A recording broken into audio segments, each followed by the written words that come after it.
Hello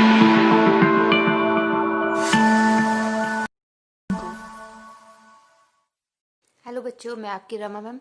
आज हम पढ़ेंगे ये रिफ्लेक्शन ऑफ लाइट के बारे में। और उससे पहले मैं आपको बताना चाहूँगी कि रिफ्लेक्शन क्या होता है, उसके बाद ही आप समझ पाएंगे कि रिफ्लेक्शन ऑफ लाइट क्या होता है। देखिए, light travels in straight line, ये मैं ऑलरेडी आपको बता चुकी हूँ। और ल्यूमिनस ऑब्जेक्ट क्या होते हैं, नॉन ल्यूमिनस ऑब्जेक्ट क्या होते हैं, वो भी मैं इसका भी वीडियो में बना चुकी हूँ। तो आज हम पढ़ेंगे रिफ्लेक्शन के बारे में। वैसे तो यहाँ पे एक रिफ्लेक्शन ऑफ लाइट की डेफिनेशन मैंने लिखी हुई है। The process of sending back the light rays which fall on the surface of an object is called reflection of light। ठीक है, तो ये डेफिनेशन आपको तब और क्लियर होगी जब आपको ये पता चलेगा कि रिफ्लेक्शन एक्चुअली में क्या होता है। तो देखिए, मान लीजिए कि ये एक दीवार है, ठीक है, ये एक दीवार है। इस दीवार पे ये वॉल है, ठीक है। इस दीवार पे जब भी आप एक बॉल को फेंकेंगे, ठीक है, कोई भी बॉल को जब आप फेंकेंगे तो वो बॉल इस पे टकरा के वापस जाएगी, ठीक है। और अगर आप उसको इस तरफ से फेंकेंगे तो वो इस तरफ चली जाएगी, या इस तरफ से फेंकेंगे तो इधर चली जाएगी, ठीक है। तो क्या हो रहा है कि आपने बॉल को फेंका, बॉल दीवार से टकराई और वापस गई, ठीक है। तो यही प्रोसेस, कोई भी चीज जब किसी दूसरी चीज से टकराती है और टकराने के बाद वापस जाती है तो उसको हम बोलते हैं रिफ्लेक्शन। उसको हम क्या बोलते हैं? रिफ्लेक्शन। सेम लाइट के साथ होता है कि लाइट जब किसी ऑब्जेक्ट पे टकराती है और टकराने के बाद वो किसी एक पर्टिकुलर एंगल के साथ, या तो वो 0 डिग्री का एंगल हो सकता है। जैसे मान लीजिए ये ऑब्जेक्ट है आपका, ठीक है, और यहाँ पे एक सोर्स ऑफ लाइट लगा हुआ है, मान लीजिए कैंडल ही लगी हुई है, ठीक। अब इससे कई सारी रेस निकलेगी, तो कुछ रेस ऐसे आएंगी और ऐसे चली जाएंगी, कुछ रेस क्या होंगी कि ऐसे आएंगी और वापस ऐसे ही चली जाएंगी। तो यहाँ पे क्या हो रहा है, आने वाली रे और जाने वाली रे के बीच में 0 डिग्री का एंगल है। और यहाँ पे क्या हो रहा है कि आने वाली रे, ठीक है, के बीच का एंगल और जाने वाली रे के बीच का एंगल यहाँ पे सेम है। और ये एंगल कम ज्यादा भी हो सकता है, ठीक है। तो जो लाइट इंसिडेंट होती है वो बहुत सारे डायरेक्शंस में या किसी भी डायरेक्शन में वापस से रिफ्लेक्ट हो सकती है। तो रिफ्लेक्ट का मतलब क्या होता है कि किसी चीज का दूसरी चीज से टकराना और टकरा के वापिस आना, ठीक है, उसको हम रिफ्लेक्शन बोलते हैं। सेम काम लाइट के साथ भी होता है। लाइट की जो रेस होती हैं, ठीक है, लाइट की जो रेस होती हैं, तरंगे जिसको हम कहते हैं, तो वो किसी दूसरे ऑब्जेक्ट से टकराती हैं। नॉन ल्यूमिनस ऑब्जेक्ट भी हो सकता है, वो ल्यूमिनस ऑब्जेक्ट भी हो सकता है। और टकराने के बाद हमारी आंखों तक आती हैं या कहीं और भी जाती है। अगर हमारी आंखों तक आती हैं तो हम उस ऑब्जेक्ट को देख सकते हैं, और कहीं और जाती है तो वहां पे जाके वो इंसिडेंट होती हैं, टकराती है, फिर वहां से भी और रिफ्लेक्शन हो सकता है। तो अब देखिए, हमने रिफ्लेक्शन समझ लिया। अब रिफ्लेक्शन ऑफ लाइट क्या होगा कि जिसमें लाइट किसी ऑब्जेक्ट के ऊपर या किसी सरफेस के ऊपर गिरेगी और वापस रिफ्लेक्ट हो जाएगी, उसको हम बोलेंगे रिफ्लेक्शन ऑफ लाइट, ठीक है। The objects having polished shining surface reflect more light than objects having dull surface और अनपॉलिश्ड। वो ऑब्जेक्ट जो बहुत चिकने होते हैं, बहुत स्मूथ होते हैं, जिनके ऊपर फ्रिक्शन 0 होता है, ऑलमोस्ट 0 फ्रिक्शन होता है, उन ऑब्जेक्ट्स में रिफ्लेक्शन के चांसेस मैक्सिमम होते हैं, या बहुत हाई इंटेंसिटी के साथ वो रिफ्लेक्ट होते हैं, ठीक है। और हम यहाँ पे स्मूथ या जो पॉलिश्ड ऑब्जेक्ट, हम मिरर ले सकते हैं, ठीक है, क्योंकि मिरर जो कांच होते हैं वो बहुत ज्यादा स्मूथ होते हैं। तो जब कांच में कोई लाइट टकराती है, कोई लाइट आती है, तो वो फुल इंटेंसिटी, पूरी ताकत के साथ रिफ्लेक्ट होती है। ये रिफ्लेक्ट हुई है, ठीक है, और ये इंसिडेंट हुई है। इंसिडेंट में टकराई है, ठीक। तो जब कोई, ये मिरर है आपका, मिरर जैसी चीजों पे या बहुत पॉलिश्ड चीजों पे, चिकनी चीजों पे जब लाइट इंसिडेंट होती है या टकराती है, तो वो फुल पावर के साथ या मैक्सिमम इंटेंसिटी के साथ वो रिफ्लेक्ट होती है, ठीक है, क्योंकि ये सरफेस आपका एकदम स्मूथ है। लेकिन अगर सरफेस आपका स्मूथ नहीं है, थोड़ा सा डल है या अनपॉलिश्ड है, तो उस केस में क्या होता है कि जब चीज ऐसे आई तो वो अलग अलग डायरेक्शंस में टकरा, मतलब जाती है। और किसी एक थोड़ी सी इंटेंसिटी उसकी ज्यादा होती है, एक थोड़ा सा ज्यादा इंटेंसिटी वाला रिफ्लेक्शन होता है। लेकिन क्योंकि उसका जो रिफ्लेक्शंस होते हैं वो स्प्लिट हो जाते हैं, बहुत ज्यादा डायरेक्शंस में स्प्लिट हो जाते हैं, तो इस वजह से क्या होता है कि हमको उतना अच्छा रिफ्लेक्शन नहीं मिलता जैसा हमको चाहिए, ठीक है।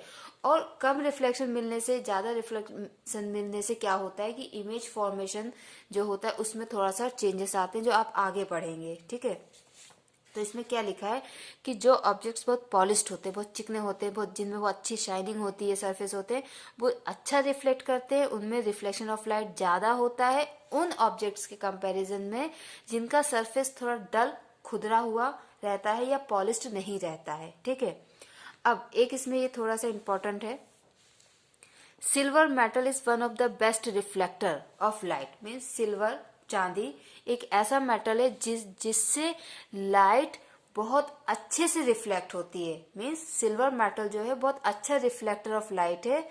Sterling silver, because it uses silverware, this alloy comprises of about 92.5% silver, whereas remaining amount will be copper or some other metals types। ठीक है, तो इसमें क्या है कि स्टर्लिंग सिल्वर एक एलॉय होता है जिसमें 92.5% सिल्वर होती है और बाकी जो आपका बचा है 7.8% दूसरे मेटल्स होते हैं जैसे कि कॉपर। ठीक है, उस मेटल को यूज किया जाता है किसके लिए? मिरर बनाने के लिए। ठीक है, और ये one of the best reflector of the light होता है। Clear? Now ordinary mirrors are made by depositing a thin layer of silver metal. ठीक है, जो आपके मिरर्स होते हैं तो मिरर के बैक साइड में, फ्रंट साइड में तो हम रिफ्लेक्शन के लिए यूज कर रहे हैं, खुद को देखने के लिए या कोई चीज देखने के लिए यूज कर रहे हैं। लेकिन देखिए रिफ्लेक्शन कब होगा? जैसे आप चश्मा लगाते हो या कोई और चश्मा लगाता है, या आपकी बस के खिड़की के कांच होते हैं या ट्रेन की खिड़की के कांच होते हैं, तो हाँ उसमें क्या होता है, ये मान लीजिए ये कांच है। ठीक है, आप यहाँ बैठे हुए हो और बाहर कोई चल रहा है। ठीक है, तो ये वाला पर्सन आपको देख सकता है और आप इसको देख सकते हो कांच से। ठीक है, या कुछ कांच ऐसे होते हैं जिसमें दिन में तो दिखता है उस पार का, रात में नहीं दिखता, या फिर रात में दिखता है तो दिन में नहीं दिखता। पर कोई सी भी कंडीशन हो, आप उस तरफ देख पा रहे हैं, कांच के थ्रू आप उस तरफ देख पा रहे हैं। इसका मतलब क्या है कि यहाँ से जो लाइट है वो उस तरफ चली गई। ठीक है, अगर उस तरफ आप उस लाइट को जाने से रोकना चाहते हैं तो आप क्या करेंगे कि उस कांच को इस तरफ से पेंट कर देंगे। ठीक है, किसी डार्क कलर से, या कोई लाइट कलर भी अगर आप यूज कर रहे हैं, तो अगर आप यहाँ से उसको पेंट कर देंगे तो उस केस में क्या होगा कि फिर लाइट आएगी इधर और आने के बाद वापस चली जाएगी, तो ये रिफ्लेक्शन हुआ। ठीक है, तो जो लेंस होते हैं या ट्रांसपेरेंट कांच होते हैं उनमें क्या होता है कि लाइट इधर आर पार चली जाती है। ठीक है, लेकिन कांच में ऐसा नहीं होता। तो कांच को ऐसा बनाने के लिए क्या करना पड़ता है कि हमको एक साइड उसको पॉलिश करना पड़ता है। ठीक है, तो जो ऑर्डिनरी मिरर्स होते हैं उनमें हम पीछे सिल्वर मेटल की पॉलिश करते हैं। ठीक है, ग्लास शीट पे the silver layer is then protected by a coat of red paint. फिर उस सिल्वर लेयर को हम रेड पेंट से फिर से पेंट कर देते हैं जिससे वो सिल्वर लेयर सुरक्षित रहे, क्योंकि सिल्वर में बहुत जल्दी से स्क्रैच आ जाते हैं। तो उस प्रोटेक्शन पर्पज से हम उसको रेड पेंट से पेंट कर देते हैं। The reflection of light in a plane mirror takes place at the silver surface in it. और फिर जो सिल्वर सरफेस है आपका, उसमें रिफ्लेक्शन ऑफ लाइट हमको मिल जाता है। अच्छा, पुराने टाइम में क्या था कि जब ये मिरर नहीं थे, कुछ भी नहीं था, तो लोग क्या करते थे कि पानी में अपनी तस्वीर देखते थे, या बर्तनों में या कहीं पे भी पानी को इकट्ठा करते थे, और जो शांत पानी होता था, स्टिल वाटर जो होता था, उसमें फिर खुद को देखते थे। ठीक है,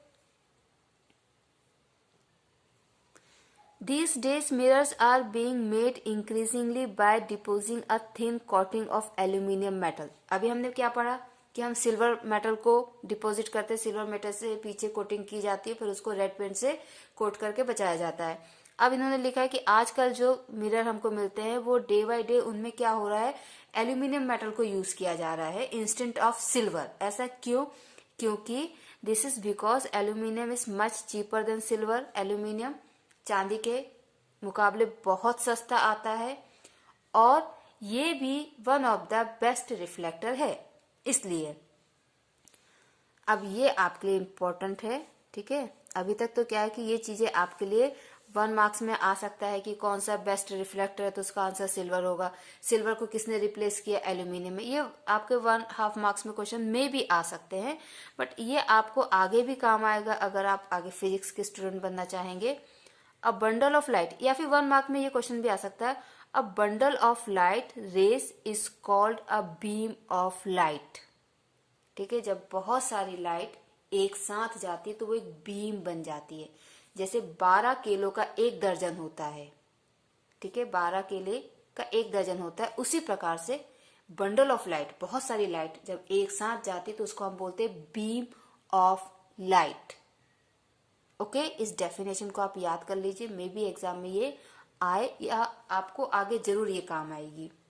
ठीक है, तो यहाँ पे मैंने आपको रिफ्लेक्शन क्या होता है वो बताया है, रिफ्लेक्शन ऑफ लाइट क्या होता है वो भी बता दिया है, और मिरर में सिल्वर एल्यूमिनियम यूज होता है वो बता दिया है। ठीक है, और सिल्वर बेस्ट रिफ्लेक्टर होता है। सिल्वर को एल्यूमिनियम में आज के ज़माने में रिप्लेस कर दिया है, इसका कारण क्या है, मे बी ये आपको क्वेश्चन आ जाए तो आप इसके 2 कारण लिखेंगे। First, aluminium is much cheaper than silver. Second, it reflect light very well, ये भी लाइट को अच्छे से रिफ्लेक्ट करता है, इसलिए ये क्वेश्चन आ सकता है कि सिल्वर क्यों नहीं यूज किया जाता आज के जमाने में, या ऐसा आ सकता है कि एल्यूमिनियम क्यों यूज किया जाता है, या फिर ये भी आ सकता है कि सिल्वर को क्यों रिप्लेस कर दिया गया है। ठीक है, तो कुछ भी इसमें से क्वेश्चंस आ सकते हैं। बाकी नेक्स्ट वीडियो जो भी होगा फिजिक्स का, उसमें हम टाइप्स ऑफ मिरर को कवर करेंगे, और आपको जो भी टॉपिक आप पढ़ना चाहते हो अभी आपके एग्जाम के पॉइंट ऑफ व्यू से, तो आप मुझे कमेंट सेक्शन में कमेंट करके बता सकते हो, मैं आपके लिए उसी टॉपिक का वीडियो बनाऊंगी। ओके बच्चों, बाय बाय, थैंक यू।